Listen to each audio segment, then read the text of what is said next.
Hello, guys. How do you make your banga soup? Well, walk with me for the recipe of this banga soup that bangs.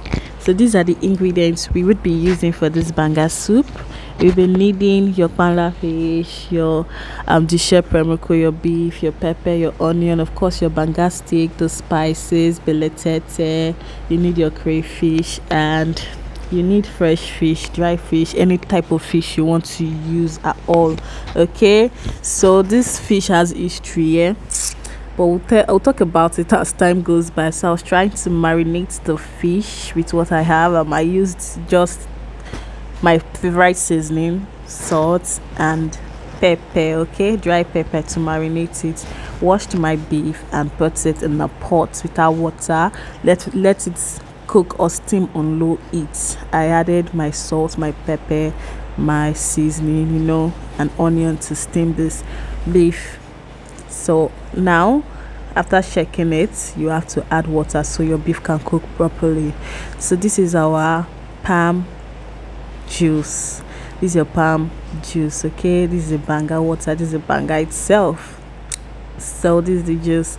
I added the banga steak and I added my onion and pepper. So after that, you can go straight with your seasoning and your salt, okay? You're steaming your meat and you're going to put this meat in your banga, so you don't really need to do too much with your seasoning and your salt, okay? So I added my salt and my favorite seasoning, and then you are going to allow this pot boil out, okay?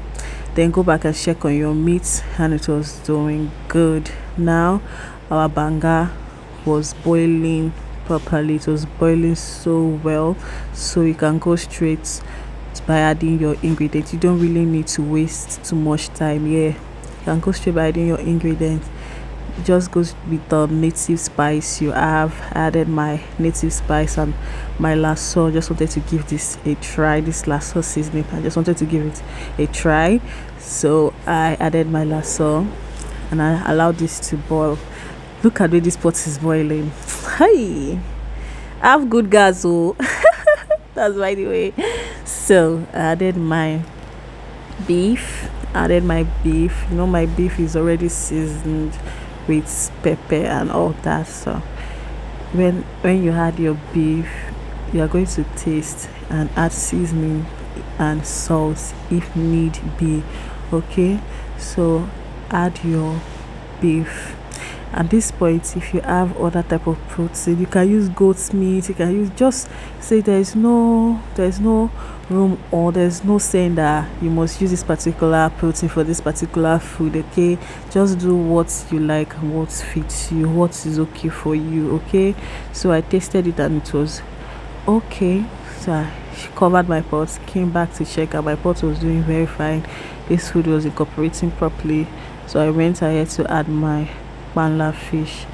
Pala fish does not really have that kind of taste that you say, oh, this fish has taste, but it just gives your food a kind of different look totally. Yeah, so I added my crayfish. And your crayfish, if you can get where the sell crayfish, like you can grind crayfish with fish head, other type of fish head together, I kid you not, that's a lot of flavor.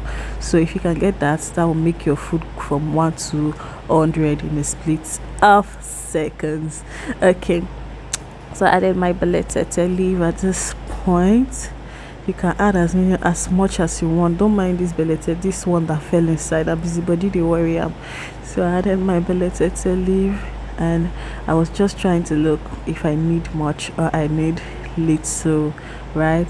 So my pot was boiling very fine. You can see the oil at the side, and you can see how it has reduced from the up.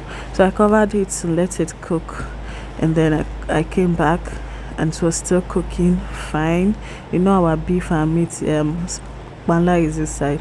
I added my shelled periwinkle, and that was also, oh, see, just add what you can add orishi. So I added my fish at this point. So when you're adding your fish, make sure you reduce the heat, okay, so your fish can cook properly. Well, this fish, I went to the market and I was like, I need I need fish to cook banga soup, and I saw this fish and I was like, is this fish okay? I was asking the seller, you know, these people, they cannot tell you the truth. So I had to ask the customer at the market. She was like, the fish is good, but you guys, this fish had no taste. When I mean no taste, no taste at all. Like, it was bland, and I wish I knew earlier. I would have marinated it and perhaps fried it a little, or steam it very for a very short period of time with good amounts of salt and pepper. Do you get? So that was how it is. After adding my fish, my slightly marinated fish, I added the remaining beletete because the pot needed it, and I added the remaining crayfish, and everywhere was smelling heavenly. I closed my pot, came back, and my food is ready. There's nothing to do again. Our food is ready. This banga soup can call your name from anywhere. The aroma. See, I don't know what to, but I know that I'm not a good person to my neighbors because they are always perceiving good food from my kitchen. You get? They're always perceiving good, and I don't even blame them. They should enjoy it while it lasts. So this is what my plates be giving. Just bring your plates, okay? There is food for everyone. So that is it for this video, guys. Thank you for watching. Don't forget to like, don't forget to subscribe, because that will motivate me to do more for you guys. Thank you. Bye.